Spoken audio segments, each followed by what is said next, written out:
बच्चों, आज हम पढ़ेंगे जंतुओं में अनुकूलन। ये पाठ पर्यावरण कक्षा 4 का पाठ 7। चलिए देखते हैं। हमारे परिवेश में अनेक प्रकार के जीव जंतु पाए जाते हैं। ये जीव जंतु अलग अलग जगह पर रहते हैं। कोई भी जीव उसी स्थान पर रहना पसंद करता है जहां उसे पर्याप्त सुरक्षा, भोजन तथा अनुकूल दशाएं मिलती हैं। इन जगहों को जंतुओं का वास स्थान कहते हैं। वास स्थान के आधार पर जीवों को 4 भागों में बांटा गया है। ध्यान से देखिए।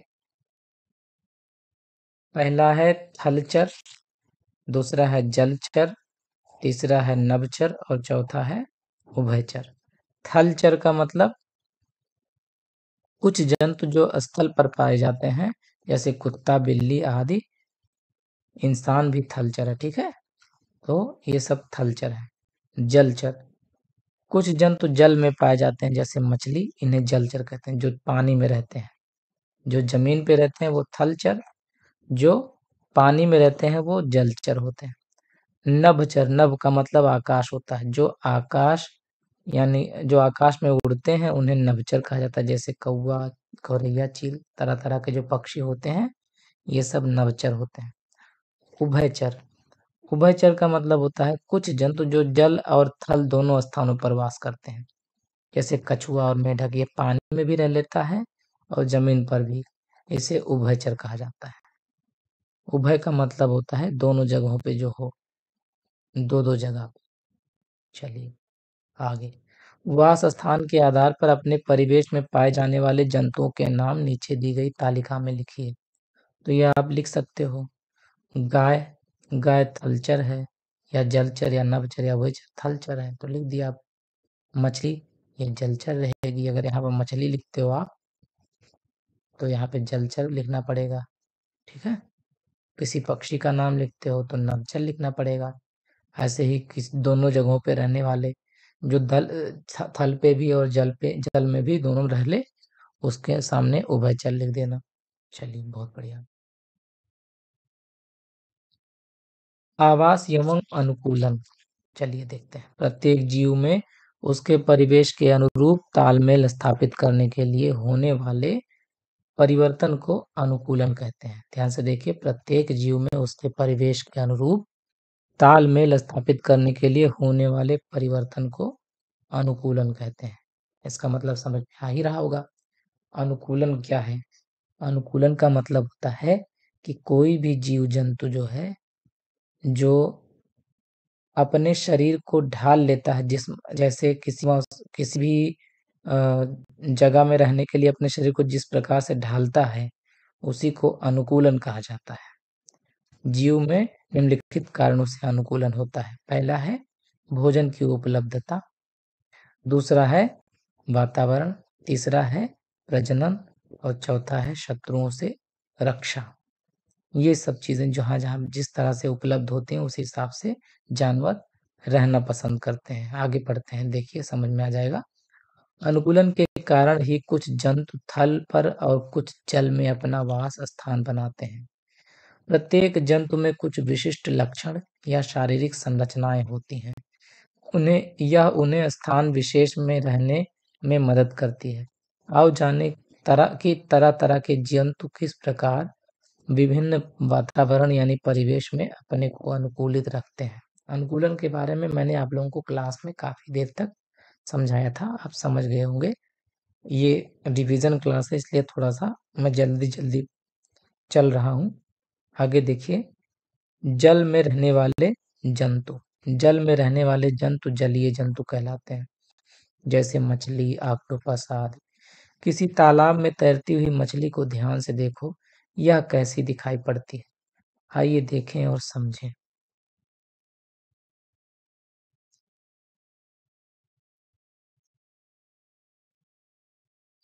मछली का शरीर नाव के आकार का है।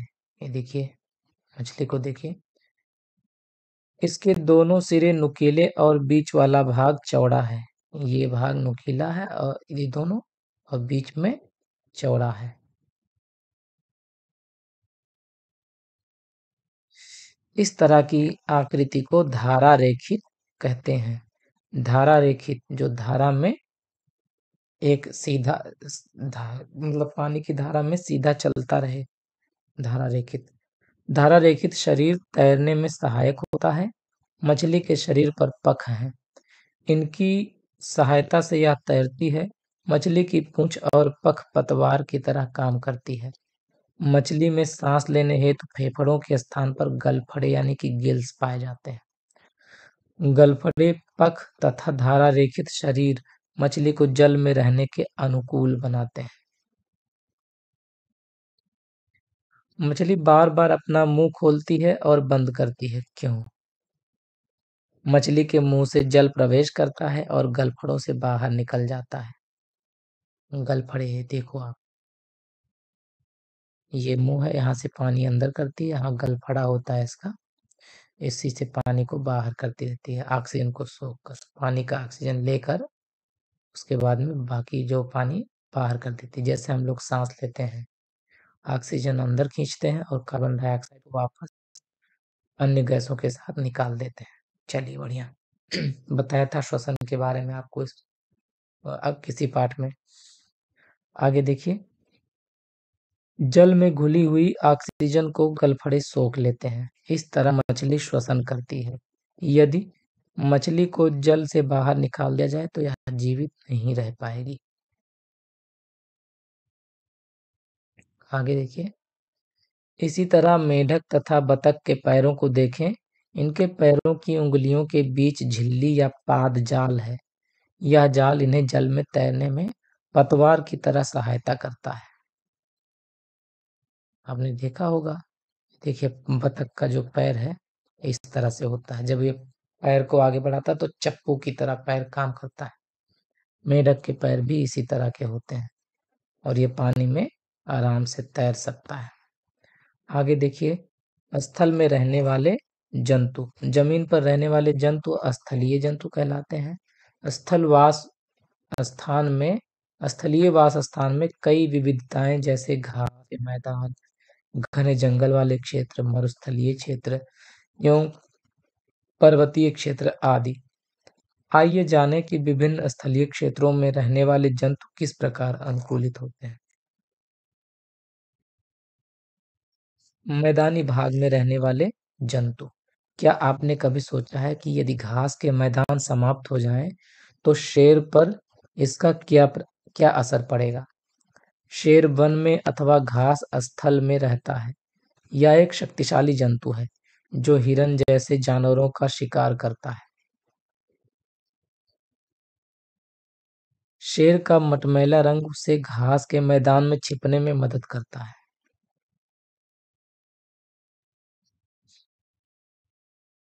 चेहरे के सामने की आंखें उसे वन में दूर तक शिकार को खोजने में मदद सहायता करती हैं।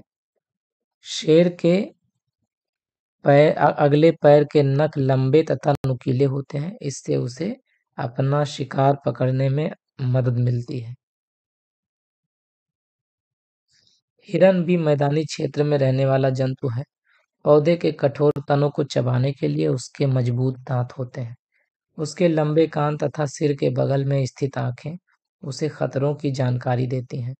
उसकी तेज गति उसे शिकारी से दूर भागने में मदद करती है।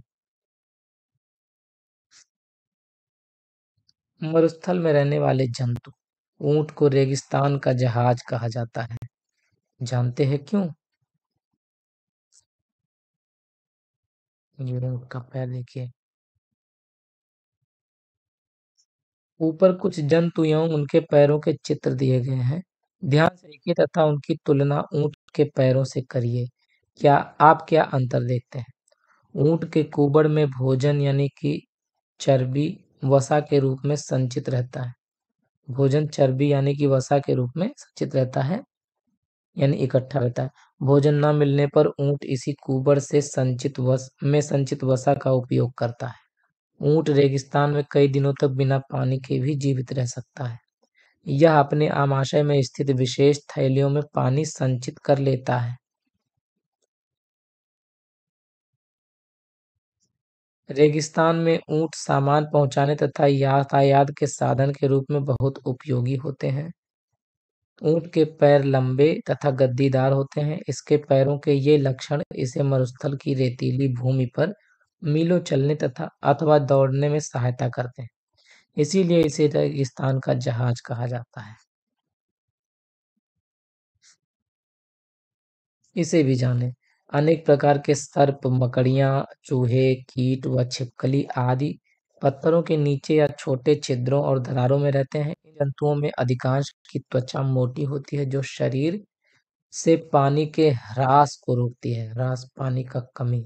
ह्रास का मतलब कमी। पर्वतीय क्षेत्रों में पाए जाने वाले जंतु। अभी आप समतल क्षेत्र के जंतुओं के बारे में पढ़े हैं, और रेगिस्तान के बारे में पढ़ ली। अब पर्वतीय क्षेत्र में देखिए। पर्वतीय क्षेत्रों पर सामान्यतः बहुत ठंड पड़ती है। सर्दियों में बर्फ भी गिरती है। पर्वतीय क्षेत्रों में कुछ विशिष्ट जंतु जैसे याक, भेड़, पहाड़ी बकरी अथवा भालू आदि पाए जाते हैं। ये जंतु वहाँ के ठंडे वातावरण में रहने के लिए किस प्रकार अनुकूलित होते हैं? इनके बाल वाल बड़े होते हैं, तो ठंडे क्षेत्रों में बाल की वजह से वो ठंडी से बचते हैं। आगे देखिए, आइए चर्चा करें। ठंडे क्षेत्रों में पाए जाने वाले जंतुओं के शरीर की त्वचा मोटी होती है। मोटी त्वचा के नीचे वसा की परत और त्वचा के ऊपर घने एवं लंबे बाल पाए जाते हैं। त्वचा का मतलब चमड़ा या चमड़ी। चमड़ी भी मोटी होती है और ऊपर घने लंबे बाल भी होते हैं। लंबे बाल इन्हें अत्यधिक सर्दी में ठंड से बचाते हैं। ये याक देख लीजिए, यहाँ पे एक बकरी है, पश्मीना बकरी। इसके भी बाल बड़े हैं। पर्वतीय क्षेत्रों पे पाया जाता है। आगे देखिए, उड़ने वाले जंतु। चर्चा करिए कि हवा में उड़ने वाले पक्षियों को देखें। पक्षी कैसे उड़ते हैं? क्या हम उनकी तरह हवा में उड़ सकते हैं? पक्षी हवा में उड़ने के लिए किस प्रकार अनुकूलित हैं? प्रत्येक पक्षी के शरीर में एक जोड़ी पंख होते हैं, जो उन्हें उड़ने में सहायता करते हैं। इनकी पूंछ उन्हें उड़ते समय दिशा बदलने तथा नीचे उतरने में सहायता करती है। पक्षियों की छाती की मांसपेशियां बहुत मजबूत होती हैं, जो इनके पंखों के ऊपर नीचे गति करने में सहायता करती हैं। इनकी हड्डियां हल्की तथा खोखली होती हैं। शरीर की आकृति धारा रेखित होती है, मछली की तरह। आगे नुकीला, पीछे नुकीला, बीच में चौड़ा। इस प्रकार की शारीरिक रचना पक्षियों के उड़ने में सहायक होती है। हवा की धारा में आराम से उड़ सकती है। आगे देखिए, घोंसलों से पक्षियों की पहचान। क्या आपने कभी किसी पक्षी का घोंसला देखा है? पक्षी अंडे देने तथा उसकी सुरक्षा के लिए घोंसला बनाते हैं। आमतौर पर पक्षी अपना घोंसला पेड़ की शाखाओं पर छोटी-छोटी टहनियों, घास फूस, बाल, रुई, कपड़े के रेशे आदि की मदद से बनाते हैं। कुछ पक्षी अपना घोंसला गड्ढे, झाड़ियों, पेड़ की कोटर, चट्टानों के बीच या हमारे घरों में बनाते हैं। ये देखिए, बया का घोंसला, कबूतर, चील का घोंसला, कौवा का घोंसला, बतख का घोंसला, इन फोटोज में आप देख सकते हैं। चलिए बच्चों, अब हम पाठ 7 का अभ्यास प्रश्न हल कर लेते हैं। पहला प्रश्न है, निम्नलिखित के सही जोड़े बनाइए। अब सही जोड़े बनाने हैं। देखिए, पक्षी है पहला। पक्षी के पास पंख होता है, तो इसको पंख से मिला दीजिएगा। ऊंट, ऊंट के पास होता है कुबड़, इसको इससे मिला दीजिएगा। याक, याक जो है ये पर्वतीय क्षेत्र में रहता है, तो हम लोग याक को पर्वतीय क्षेत्र से मिला देते हैं। मछली का शरीर धारा रेखित होता है, तो इसको यहाँ से मिला देंगे हम। अब एक बच गया है मेढक। मेढक उभयचर प्राणी होता है, आपको उभयचर के बारे में पता ही है, जो जमीन पे और पानी में दोनों जगहों पे रह सके। अब अगला प्रश्न देख लेते हैं। अगला प्रश्न है कि निम्नलिखित प्रश्नों के उत्तर लिखिए। प्रश्न नंबर 2 का है कि जीवधारियों में अनुकूलन के क्या कारण हैं? तो जीवधारी में अनुकूलन के निम्नलिखित कारण है। पहला है भोजन की उपलब्धता, वातावरण, प्रजनन और शत्रुओं से रक्षा। इसे आपको क्लास में पढ़ाया गया था। भोजन की उपलब्धता जहाँ होती है वहाँ पे जीव जंतु रहना पसंद करते हैं। वातावरण दूसरा है, जिस वातावरण में वो रह सकें, यानी कि जिनके लिए जिनको गर्मी अच्छी लगती है वो गर्मी वाले वातावरण में रहना पसंद करेंगे। सर्दियों वाले क्षेत्र में जिनके पास ढेर सारे बाल होंगे शरीर में, वो सब रहना पसंद करेंगे। ऐसे प्रजनन जहाँ पे इनकी वंश वृद्धि हो ठीक से, वहाँ पे रहना पसंद करेंगे। वंश वृद्धि का मतलब अपना परिवार जहाँ बढ़ा सके। ऐसा क्षेत्र जहाँ खतरनाक जानवर रहते हैं वहाँ पर कोई जानवर रहना पसंद नहीं करता है। ऐसे ही और भी कारण हो सकते हैं इसके।